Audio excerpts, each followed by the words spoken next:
Yo ho ho, ladies and gentlemen. We have hot chocolate. We are live. Yes, I'm drinking out of a whale. A friend of mine left this at my place. If you don't know the story, when I moved to Texas, I was not going to see her before I left. So I kidnapped the whale. And it is the biggest mug I have. This is a double hot chocolate. It's like a 1.5, but there's 2 packets. So really rich hot chocolate and more of it than normal. So first, we're going to skip to something I had planned to do later in the podcast or live stream or whatever we're calling this. It seems like some days I get more people watching live than I end up with total viewers later. And other times it's all viewers later. So let me move my notes directly above the camera. It's a little better for you guys, right? Because if I'm looking right past my camera, it's a little better than if I'm looking over here. So I had my first Patreon supporter. I'm pretty sure it's a friend from work, but like the name is not, it's not just a letter. So I'm guessing, pretty sure, might not be. Either way, it's a very cool milestone. I set that up, figured, eventually it would have some use. And it's just very cool to actually have somebody signed up. At least this way, when I do my daily deals things, unless I make it public, nobody was seeing them. So now at least one person's seeing them.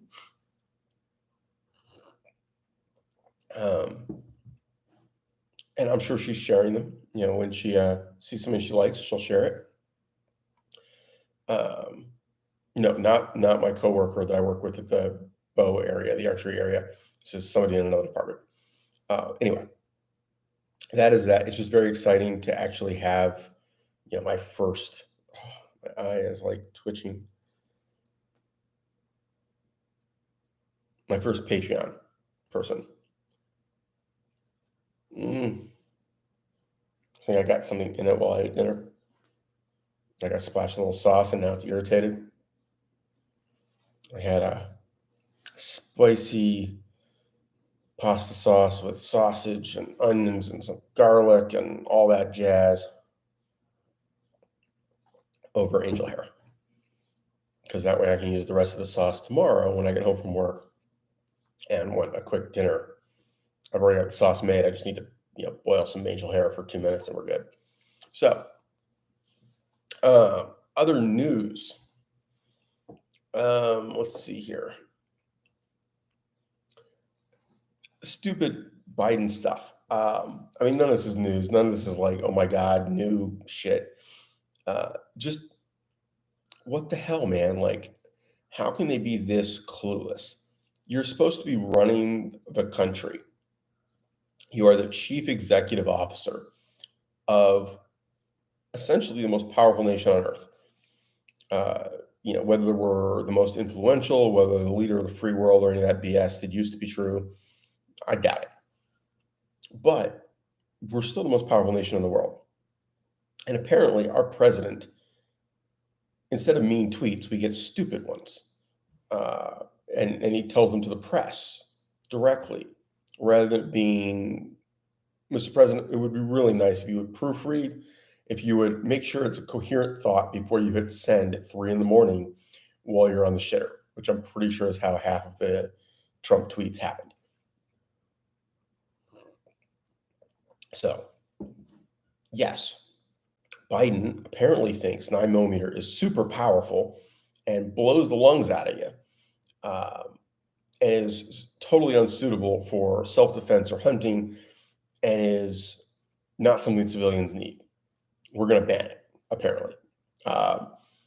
Nobody can figure out where the fuck that came from. Like, what is he smoking? Like, it's completely off the wall. Some doctor told him when he was a senator, this man can't remember what he had for lunch last week. Hell, yesterday. And he's trying to remember what some senator told him that was probably talking about, some rifle caliber.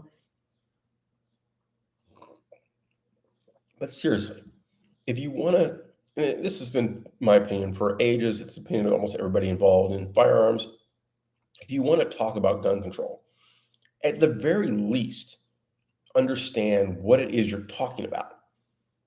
Like the shoulder thing that goes up, barrel shrouds. These people have no idea what it is they're talking about, yet they want to write legislation that affects it.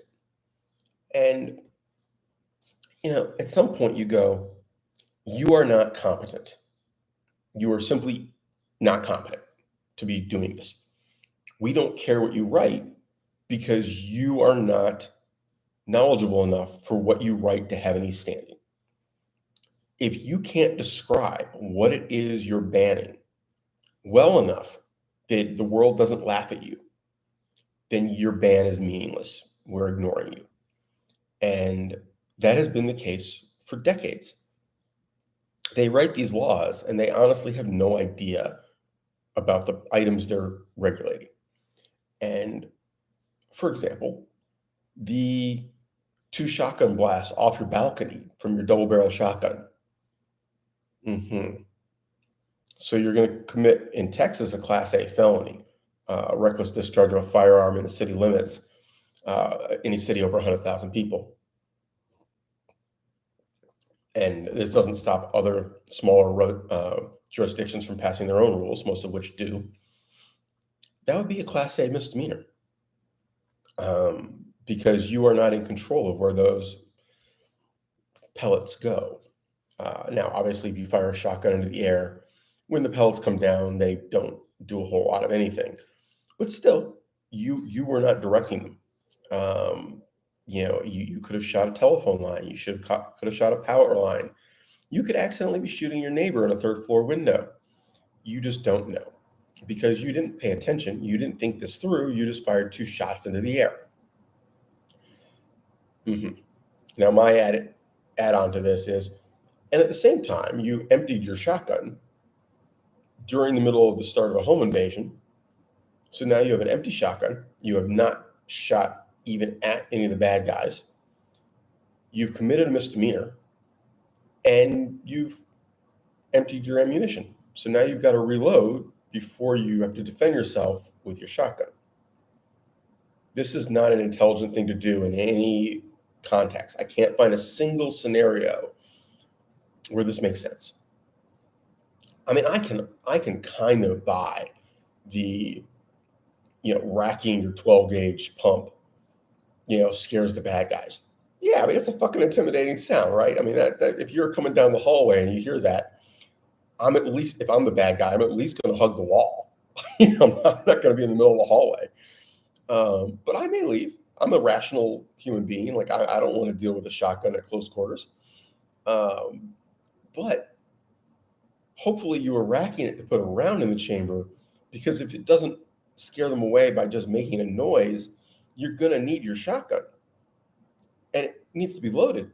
And you need to have not already committed a crime in the process.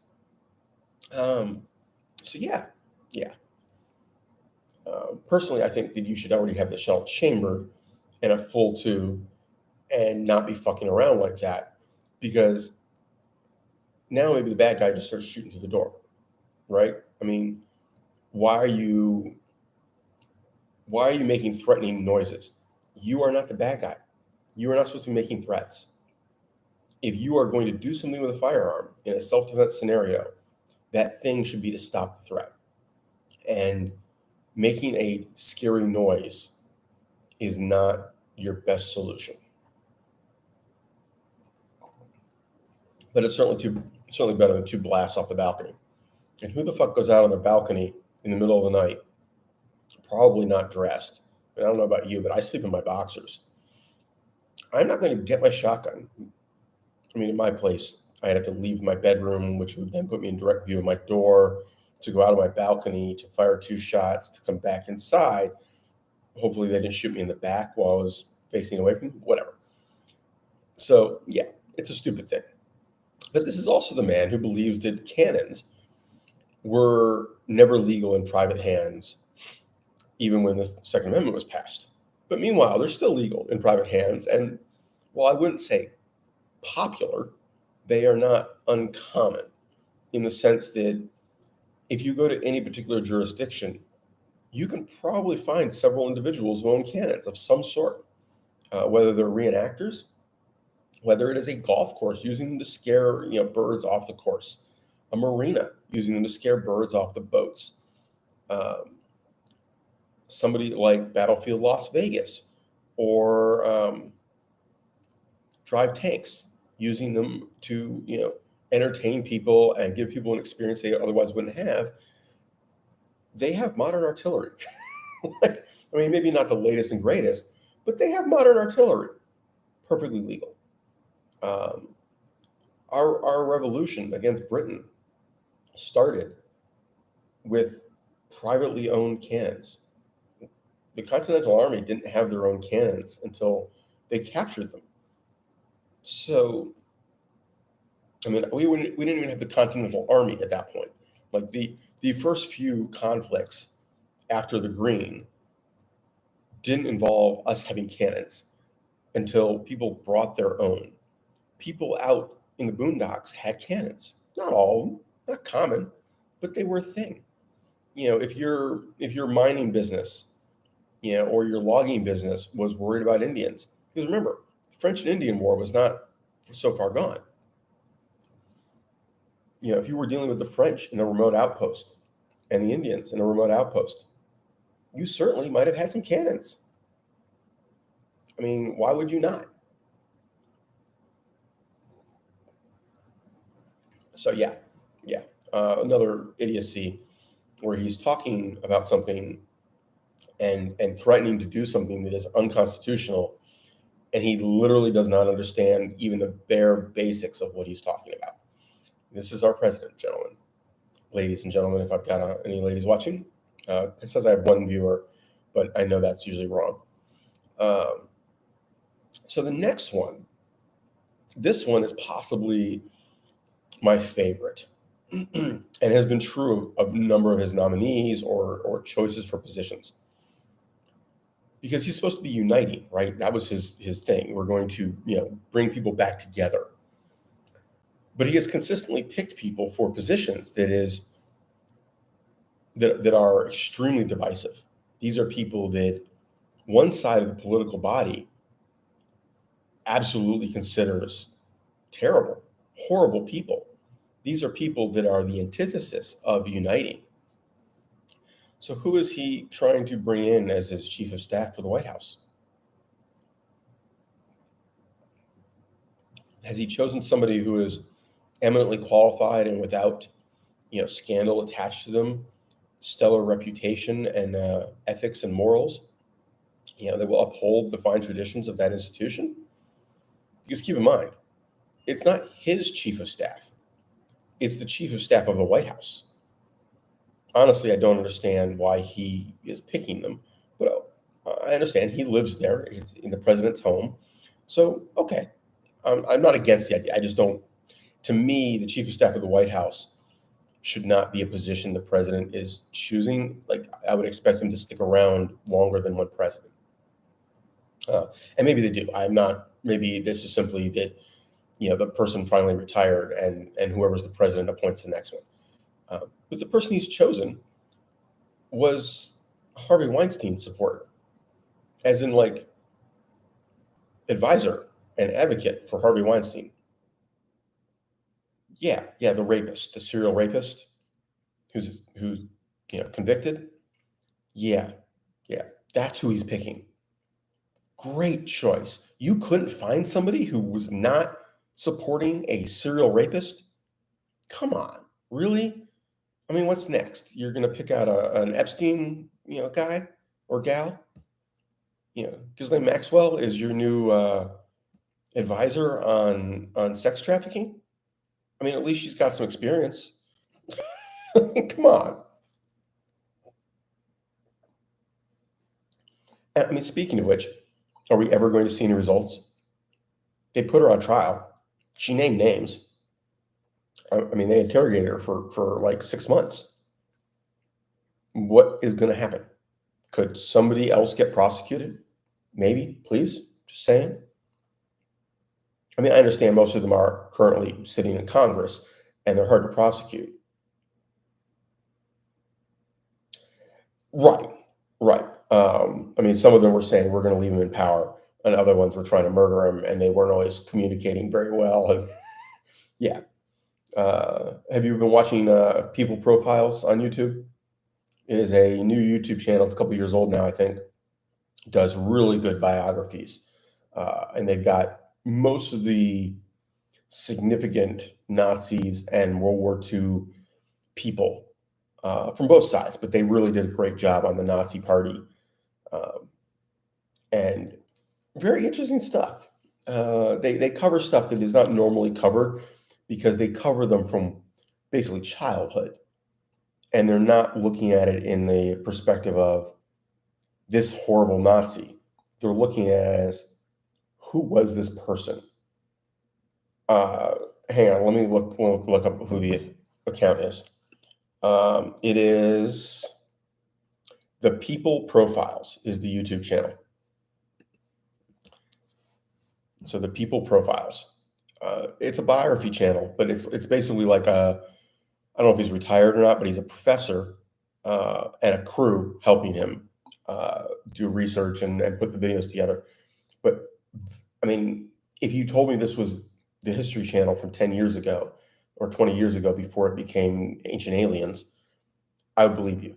It is high quality work, excellent research, excellently presented.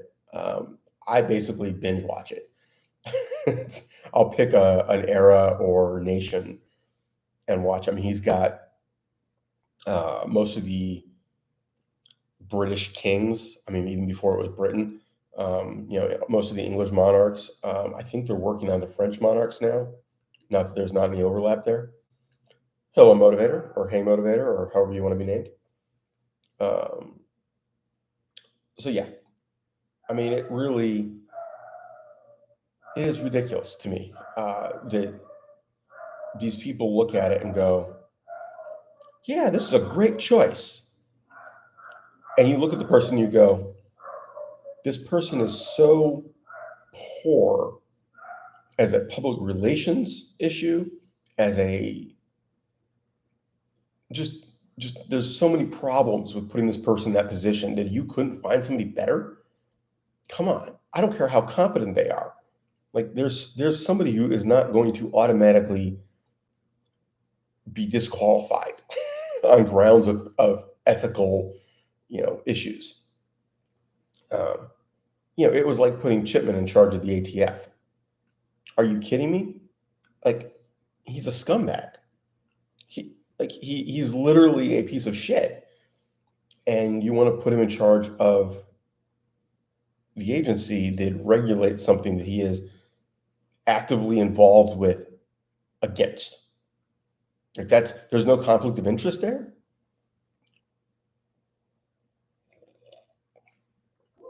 I think that it is not only unconstitutional, but it is completely ineffective and stupid. I think that is one of those things where you are not stopping a crime. You are at most delaying it.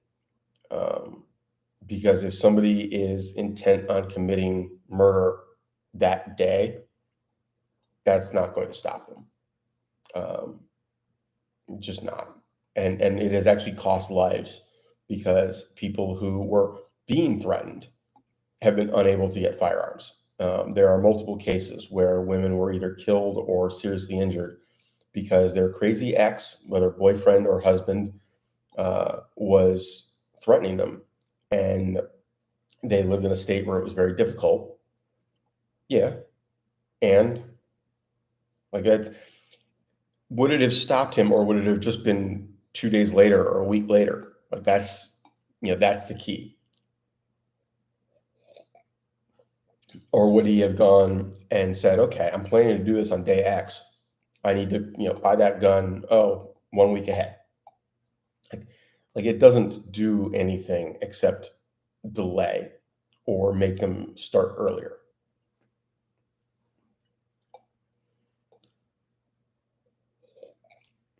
Now, don't get me wrong. I'm not saying that it will never, like, there's never going to be a case where it actually helped. Hey, there's going to be times where somebody doesn't already own a gun, didn't have a knife handy when they decided to murder so and so, and yeah, and so motivator, the number one murder in this country, the number one like single thing, if you exclude gang violence and a lot of that kind of stuff, is people getting murdered at the kitchen table or the dining room table in family arguments. And you know what the weapon of choice is?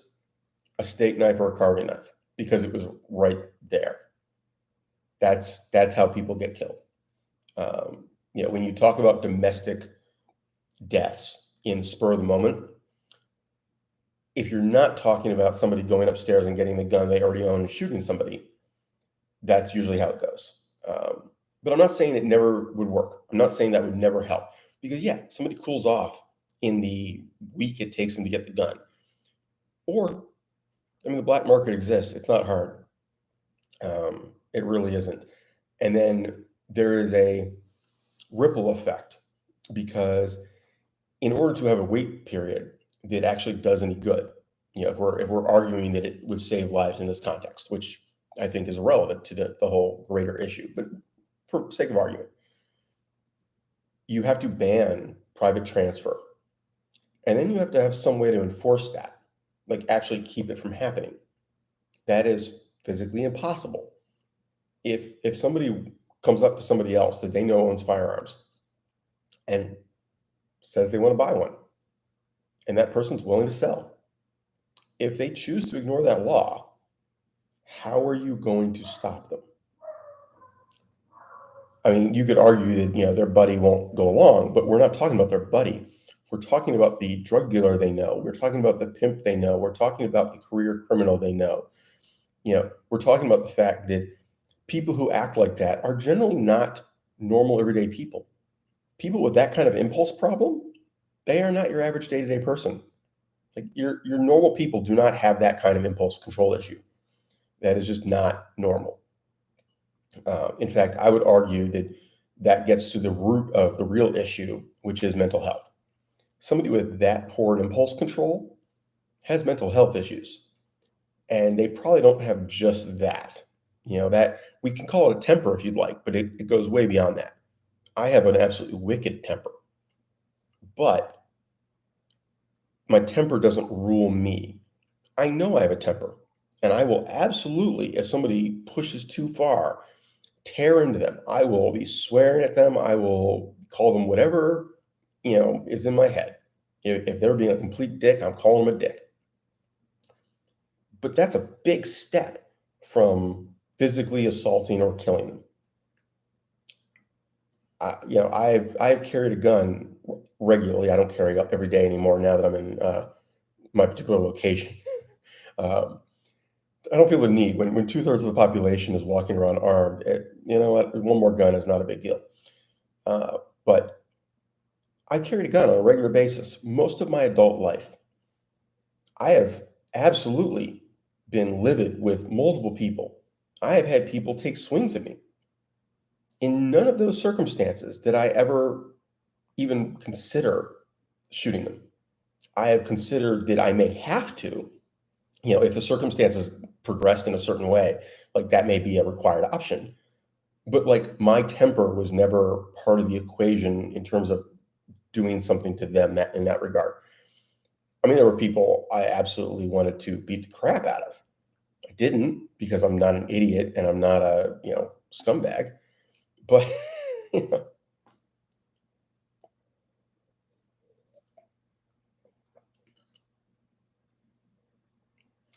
uh, yeah, motivator. I mean, most of it boils down to common sense mental health stuff. I am friends with a lot of people in that industry, and every single one of them basically says this system is so broken that until people recognize and acknowledge the actual problem and work to start actually getting a handle on the problem, you can't even begin to fix it. And until you do that, you're just papering over it, because it's not a gun thing. It's a violence thing that is a mental health issue, which is a part of our greater social issues. And I mean, I hate to be that guy because I'm not a religious person, and I'm not religious right. I'm not far right. I am not into like nuclear family values.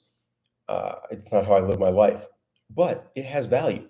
To some extent, you have to recognize why that works, why that is helpful, how that influences society, and say, if you get rid of that, if you have broken that and you have this problem, you need to look at things that fix it. Um, so motivator, like that is not, I would love to continue the conversation, but we will get down a rabbit hole. And that is, I don't think we have any professionals in here for that. And that is really something where at this stage in the world, even the professionals can't get money to do the research to figure it out. So, because I know some of those professionals and I know some of the people working with kids who their job is to help them not go down that that hole. And they're lucky if they have enough funding to like keep their office open. These people work for schools, they work for hospitals, they work for government agencies, and they're literally going, we're lucky if we have a chair in our office for the person to sit in, and our computer systems don't work. So you got to start somewhere. 8.6. I have looked into it some more, Sloth. It's not a joke to me. It does exist. It is basically a 338 bullet in like a 6.5 Creedmoor size case. And it is very cool. It is also going to be not super popular, in my opinion. I think what it will become is the hunting caliber of choice for people who hunt up close. So if you would have used, say, a 35 Remington, 30-30, 458s, the 450 what is it? 450 Bushmaster, 500 Beowulf, stuff like that. But you wanted more reach, and you wanted a little more power and velocity. This lets you take an AR-10 platform and do to that what you do with 300 Blackout in the AR-15. And it works way better because 300 Blackout, there's too many compromises in terms of velocity and bullet weight to really be a truly excellent hunting round. 8.6 Blackout fixes all of that. And for those people, for those hunters, setting up a dedicated rifle for hunting, an AR-10 is fine. Cost. It's the difference between an AR-10 and an AR-15. There are probably 200 AR-15s for every AR-10.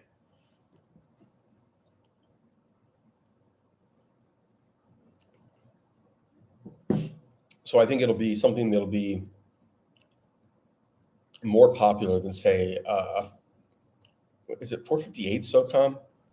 Whatever the SOCOM AR-15 round was, the 500 Beowulf, 50 Beowulf, and all those. Like, it'll be more popular probably than all of those combined, because people building a dedicated hunting rifle, or at least upper, want really good results. Like, if you're spending that much money and you're building something to do that job in today's market, why would you compromise? Like, why would you take the AR-15 version? This is not something you need a ton of ammo for. Like, the cost of ammo is not really that relevant. This is not a plinking round. This is a hunting round. Like, as long as the ammo isn't $10 a shot, I don't care. You're gonna, you're shooting a couple dozen rounds a year probably. Hey, Michael, you like the new thumbnail system? I'm not doing it on all of them. I just don't have time, but I'm working on it, man.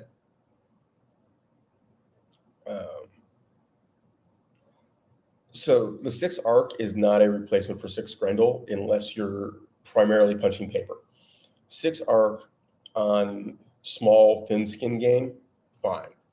6 arc on paper or on steel, great. You're going to be replacing barrels. It eats barrels way more than anything else in that category. But on deer, I wouldn't do it. On hogs, wouldn't do it. So the things that people use 6.5 Grendel for in practice, because it never became real popular in other stuff. It was always, in terms of popularity, a hunting round. And it just opened up the range to kill those animals for an AR-15 way beyond what it used to have. So I think that they will continue to coexist. I think that 6mm arc will just be one of many rounds, because you've got 224 Valk, you've got 6mm arc, you have what was the other one that just came out? There's like every year there's a new small, fast, hyper speed round in that size category, and they're all good. Like, don't get me wrong, like I don't have any problem with it. I just think that they're internally to the market eating each other. Whereas 6.5 Grendel, nobody has come up with something that is better than it in its niche. They steal slices of the niche, that long range, precision shooting stuff, but that was never a big slice because there were always better rounds for that. I mean, honestly, if there was more ammo for 6.5 Grendel, I think it would be doing way better. At work, I constantly have people ask about it. You guys ask about it. Like, no joke. Let me take a look at my video list right now. Go to my channel, YouTube Studio. So my top videos in the past 48 hours are 6.5 Grendel, ammo is too rare, 6.5 versus 6mm arc, 6.5 Grendel versus 300 Blackout. Now let's go look at a little longer time period. Basically, in the last month, my Supreme Court short that got 1,900 views because I totally clickbaited the title. Then 6.5 Grendel's too rare, 6mm Glock 19 mag problems video. I don't know why that suddenly got a bunch of views. My Kimber video that always gets big views for me. I always think that's hysterical. The Magpul sling mount, and then 6.5 Grendel, 6.5 Grendel, 6.5 Grendel, and ammo prices going up. So yeah. 6.5 Grendel absolutely is. No, it was invented by a guy trying to just improve on 223. I mean, he was certainly hoping for military contracts, but it wasn't just for the military. And yeah, it works great on deer and hogs. Like within 400 or 500 yards, absolutely wonderful on deer and hogs. As a military cartridge, it's wonderful. You're never going to see the U.S. military do any kind of mass adoption of it. For the same reason, the 6.8 round they just adopted is not going to be a across-the-board swap. It's simply too much money. That round is not going to replace 5.56 for the rank and file average grunt. It's going to be like the Ranger battalions, Special Forces, Navy SEALs. You may even see it in like the airborne divisions. But other than that, I doubt it. I really do. I think they will wait until there's something fundamentally better. And it may see widespread use in the machine guns. That absolutely. But in the individual rifle, we're fighting the blast war again. We were bitching about the long range use in Afghanistan, so they went to a mid-sized cartridge again with a bigger action on the rifle and heavier ammo. And really, like, that's not, yeah,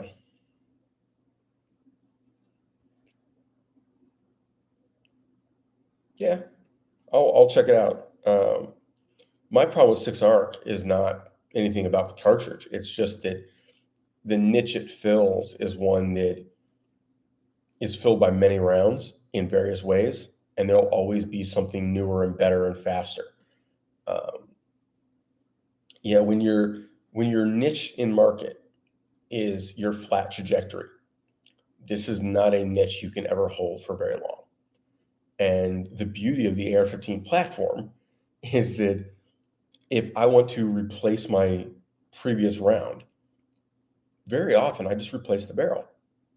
If you're doing a 6mm arc, assuming I'm not remembering this wrong, it's a 6.5 Grendel bolt, or maybe it's a 6.8. But it's one of the larger bolt faces. So you've already got the bolt face, or most you're replacing the bolt, right? Not even the whole bolt carrier group. You're just replacing the bolt in the barrel, and maybe you need some mags. But for some of the guys using this stuff, and most of the people using those kind of calibers, you're doing that regularly anyway. Those are wear parts. Those are things that you're wearing out and replacing yearly. So, at the end of that year, you're going, well, let's try the new 5.9 spear, or whatever the hell it is, the new one is, that year. Whatever you have and you have ammo for. And if your goal is to, if we're talking long term, whatever is in most common use in your area. It's people ask this all the time, and I'm like, how much ammo do you think you're going to go through? Like really? If you have a rifle you like, that you're comfortable with, and you have a few hundred rounds of ammo put away for that rifle, that's probably all you need. Now, don't get me wrong, it shouldn't be a 22 long rifle, and it should probably not be a 50 BMG. But if you handed me a 30-30 lever action and a bandolier full of ammo, I wouldn't mind a couple other, another couple hundred rounds to tuck away. But that's not bad. If you hand me a state-of-the-art AR-10, great. What opponent, though? That's the key, is what opponent. And what's your goal? My goal is to not get shot. My goal is to go the other way. My goal is to not stand out. If I'm getting into a gunfight, I already fucked up. If I get into a gunfight, my goal is to shoot the fucker, and it's probably not going to matter what gun he's got. If he shoots me first, it sucks. So, don't get me wrong. My 5.56 ammo that's in my, oh shit supply is chosen with the assumption that somebody might be behind some cover. That I would like to be able to take that otherwise wussy round and maybe punch through, a car door effectively, punch through a windshield and still have some balls left. But I would rather have the lighter rifle for me. This is a personal choice. As a 45-year-old, not in super great condition, doesn't run because my knees fucking suck and my ankles suck. I want the lighter rifle.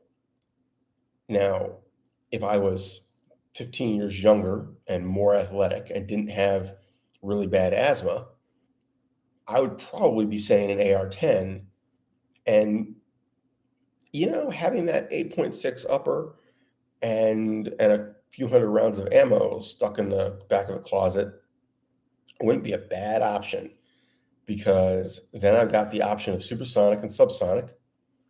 I've got a round that hits like a ton of bricks in a rifle that, it's probably 9 or 10 pounds total. That's pretty nice. But my two options for, oh shit, shit hits the fan kind of stuff, my two main ARs that I would be choosing from, one is a 5.56 that weighs under 6 pounds with a magazine. And then the other one is my 300 Blackout that is like 6.5 pounds and like 7 pounds with a magazine, like 7.25. Just depends on how you weigh it. I've never weighed it just empty with nothing on it and then the magazine. So, but they're very different rifles. Like, one is very short, very quiet, and uses 300 Blackout, and one is, even with a suppressor, not super quiet because it's supersonics, and only supersonic, is a foot longer, more than a foot longer if you add the suppressor. It's 20 inches longer with the suppressor. Like, it is not in the same ballpark, but it doesn't weigh much. 7 or 7.5 inches. It's pretty freaking short. It is, so it's under the handguard. My suppressor only sticks out past my handguard a few inches.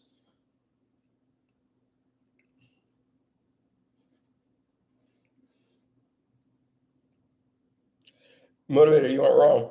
You aren't wrong. The problem is that you need to have experts, because that is not the kind of thing you just bullshit through, which is what the left loves to do about it. They need to actually, like, this is things the NRA should have been doing for the last 30 years and hasn't been. This is things Gun Owner of America should be doing, where you sponsor, you fund real research into this, as opposed to the bullshit research that the left usually sponsors, that is just, well, this person's going to write the article we want, so we're going to pay them.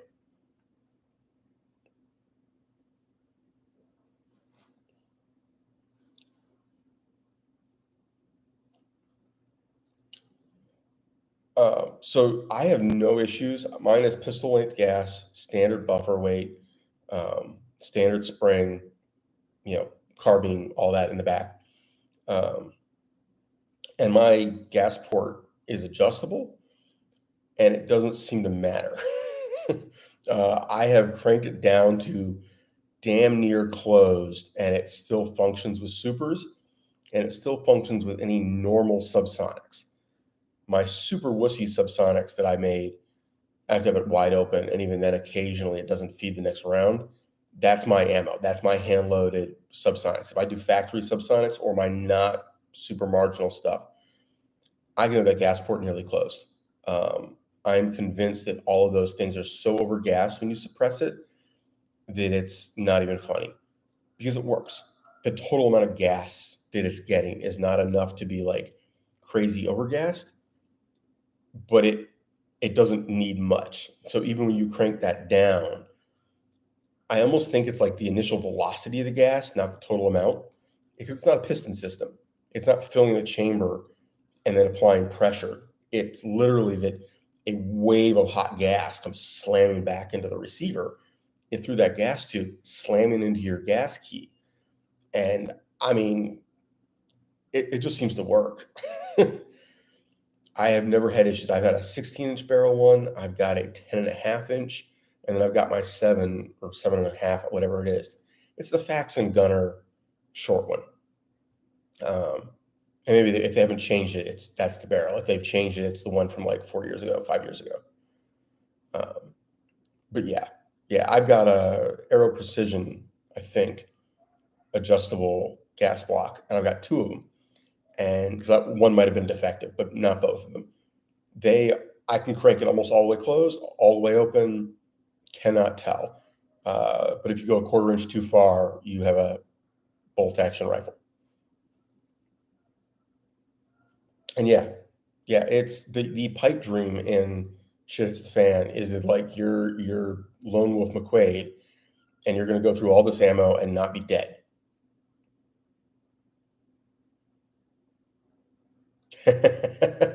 Well, plug the shit in, man. I mean, my philosophy has always been, if you are in a gunfight, your goal is to get out of the gunfight as quickly as possible, not necessarily to shoot the other person, because your odds of winning, in the sense of like they're dead, I'm not hit, are pretty low if you're alone. If you're with a team, your goal is to keep that person unable to shoot back at you until one of your teammates flanks them enough to get a clean shot. That is just basic how that goes. Unless you're dealing with grenades, in which case your job is to distract them until somebody can get a grenade in there.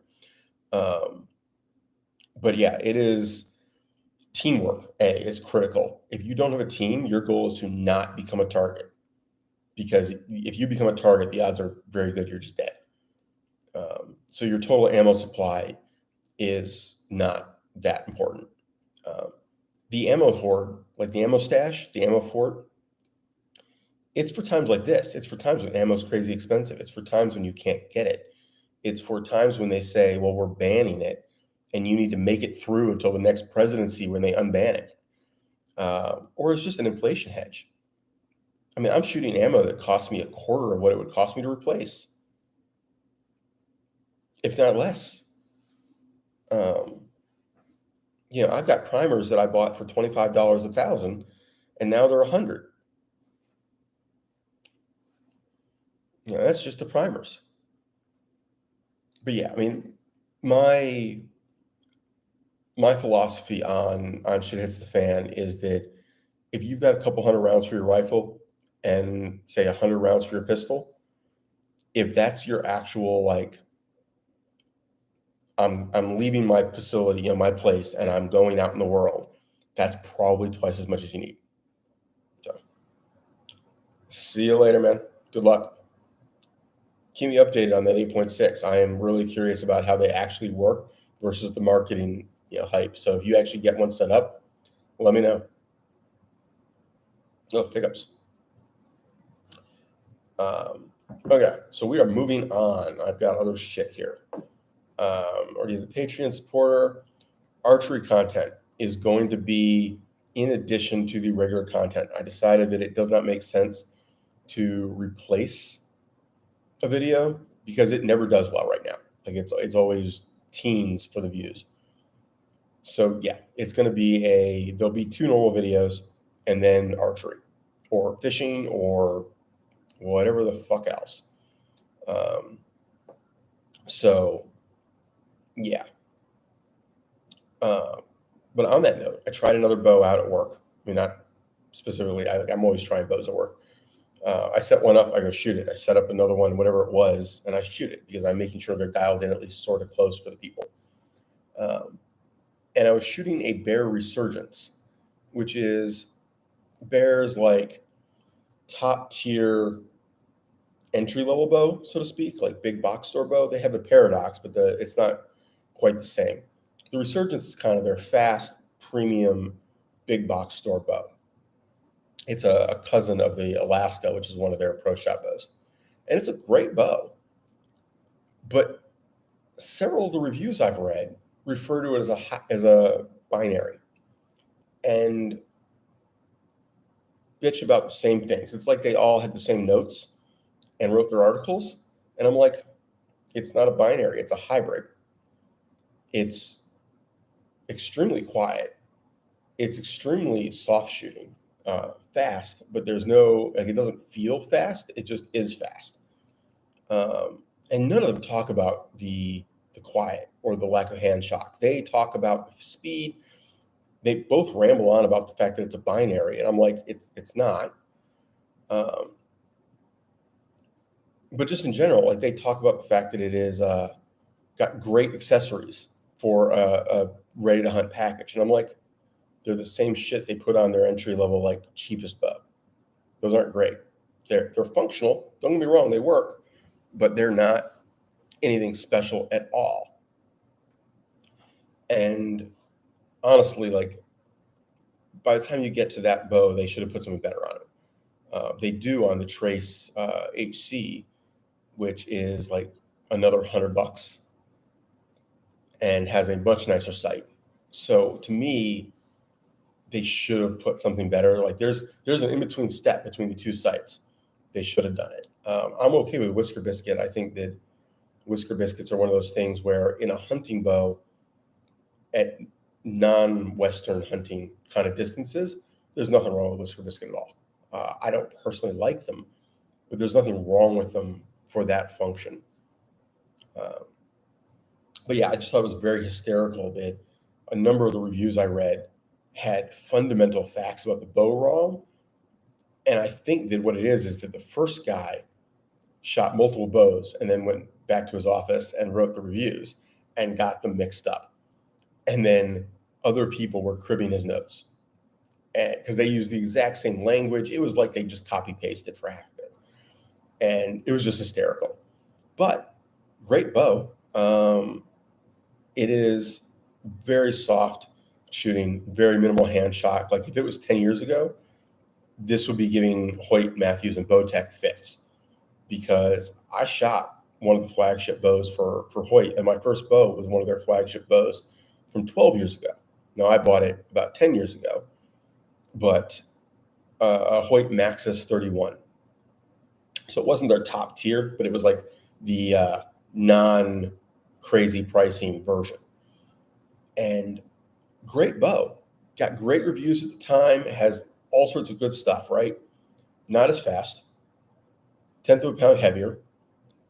Had some hand shock comparatively, and was not as torque tuned. Like if you were talking about anti-torque design, the Bear Resurgence is better. So if you're looking at it as a, like, what's the better bow? As much as I love Hoyt and I love that Maxus, the better bow is the Resurgence. The Resurgence costs $600. An equivalent modern Hoyt entry-level bow is way more than that. So yeah. The main complaint I had and other people had was that it, for being a light bow and a tall bow, it's 32 inches. It's not stable, or maybe it's 33. That one might be 33.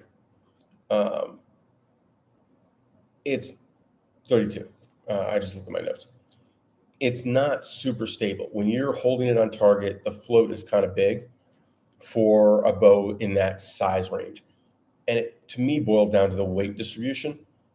It needs a better stabilizer than it has. It needs a angled down, good stabilizer, maybe a foot long with some weight. And then maybe a back bar kept close to the bow, and again, angled down with some weight. And I think that would go a long way. I'm not going to bother doing it on one of our bows at work, but if a customer brings one in already set up, I'll see if I can get some shots on it. But yeah, it just felt like the balance was off to be really stable, because the bow didn't move when you took the shot. It was that it didn't settle properly in my hand, and that's always weight distribution for me.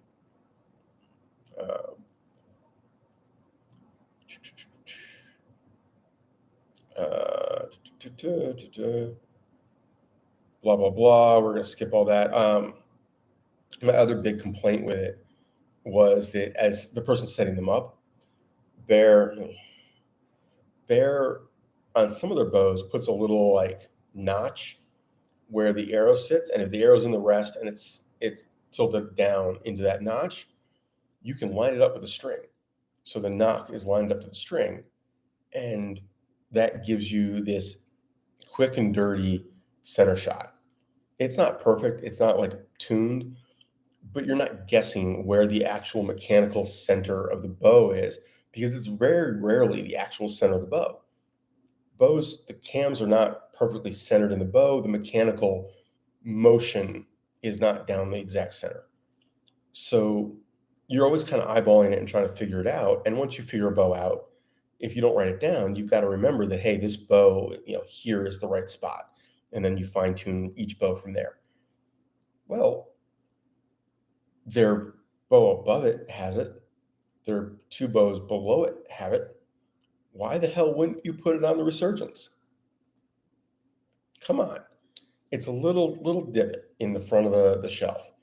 Makes life so much easier for the guy setting up the bow.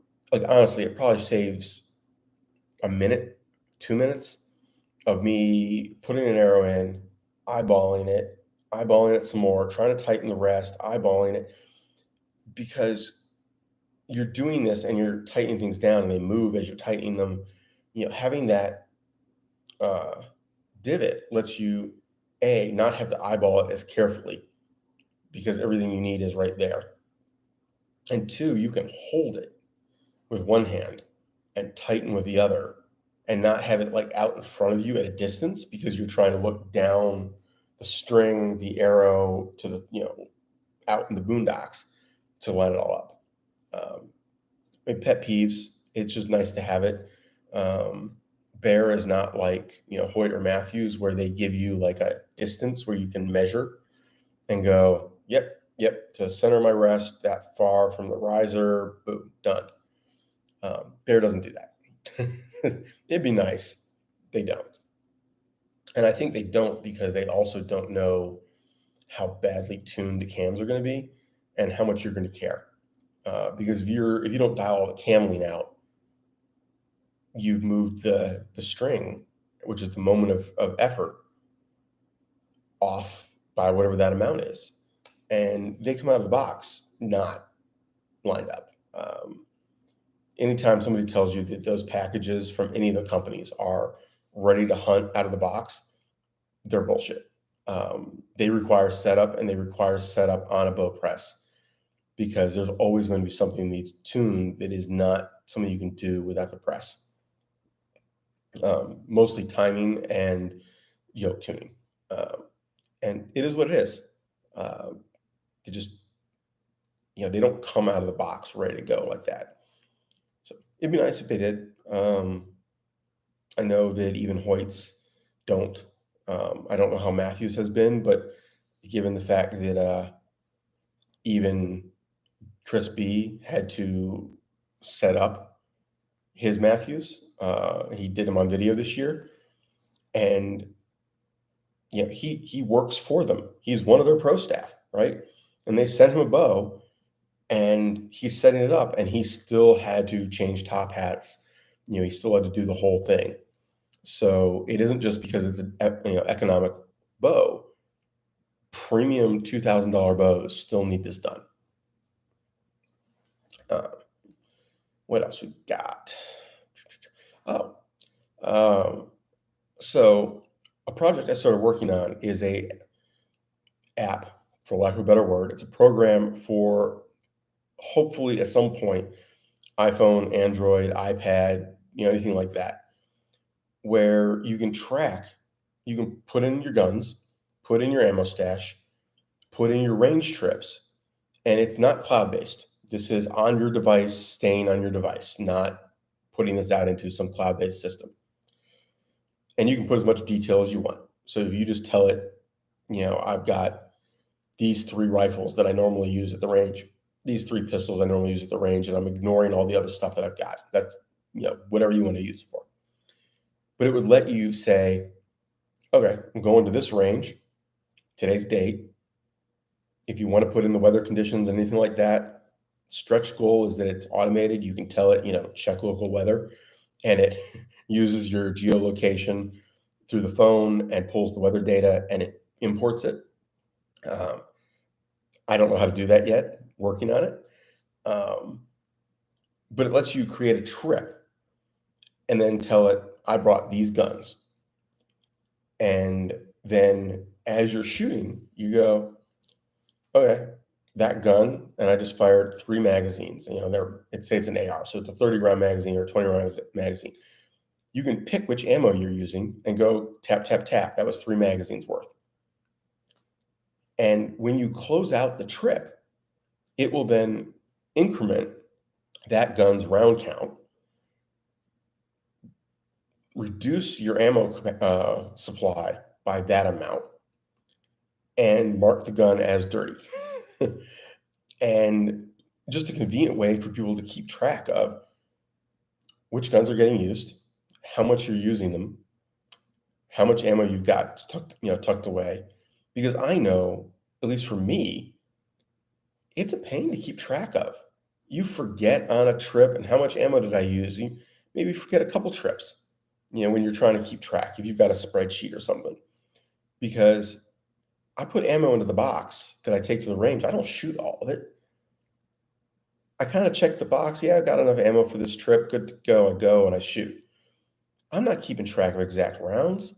So if somebody asks me how many rounds are through gun X, I literally go, well, I average this many trips a year, and I average this many rounds per year or per trip on that gun. And that gun goes most of the time. Click, click, click, click, rough estimate in my head. Here's how many rounds it's got through it. And I could be off by 25% or more. So it'd just be handy. It'd be convenient. It was a neat idea that I had, and I'm still developing the idea. I'm still developing what should be included, what should not bother be included, how it should all integrate, um, like how people would want it to work. And it's a programming project. I've been teaching myself how to program in Python for the last like 6 months, and I got most of the way done with the program. Did motorcycle related, and kind of said, you know what, there's no actual practical need for this. This is not going anywhere. It was a very fun project. It was a very cool thing to do. I learned a lot, but it got to the point where I'm like, finishing this, I'm not going to learn anything new. It's just fine tuning. And I'm going to put a whole lot of hours into that I'm not going to learn anything on. So it's time to start a new project that uses things that I don't already know. And that's this one, because this one I think has some real world use. My thought process is simply that if I can create the application, I don't know how to do the phone side of it. I'm new to it. I don't know. Um, I haven't done the app side of it in terms of making it work on a phone.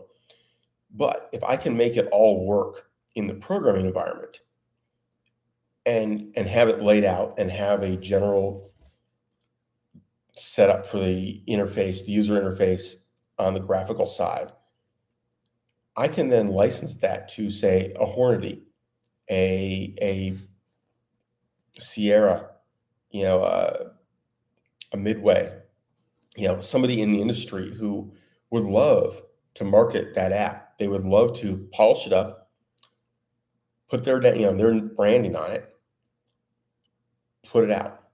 And, maybe there's some advertising at the bottom of it or something.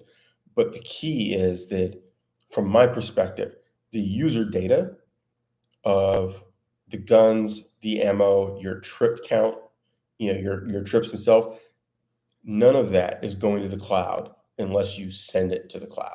So, for example, this is not a social media app by default, but if you wanted to take pictures of on your trip, range visit, whatever you want to call it, take pictures or video and upload that to a cloud for users of that program, it would be something that other people could visit, could view.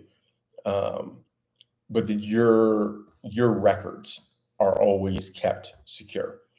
Part of what I'm going to be learning is how to do that, how to encrypt that information and decrypt it as needed. Because my thought process is, if somebody steals your phone, they shouldn't automatically be able to just download that data. They should need you to actually log into your phone to get that. So, for example, if it doesn't matter on an Apple so much, but if you're on an Android and you've got that stored on a SIM card or a flash card, an SD card, if you lose that SD card, somebody shouldn't be able to use that to know all of your guns and ammo supply and all that stuff, where you go shoot and how often and all that. That should all be secure. On an Apple device, nobody really wants to have to log into the app separately. I guess I could enable that as an option.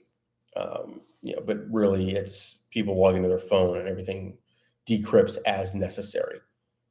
But it was a cool idea. I'm working on it. I've got a basic start of a framework done. And I mean, very basic, like it's pieces are done. And I'm still figuring out how it all fit together, how I want it to flow. Like I haven't even done anything. There's no input yet. Like me adding guns is me programming in on the back end that this gun exists. There's no way yet for you to add it as a user. I have a little piece of fluff, it looks like cat fur, walking across the top of my desktop monitor in the breeze from the fan. And it is hysterical because this is a little piece of fluff, like doing cartwheels. Whatever.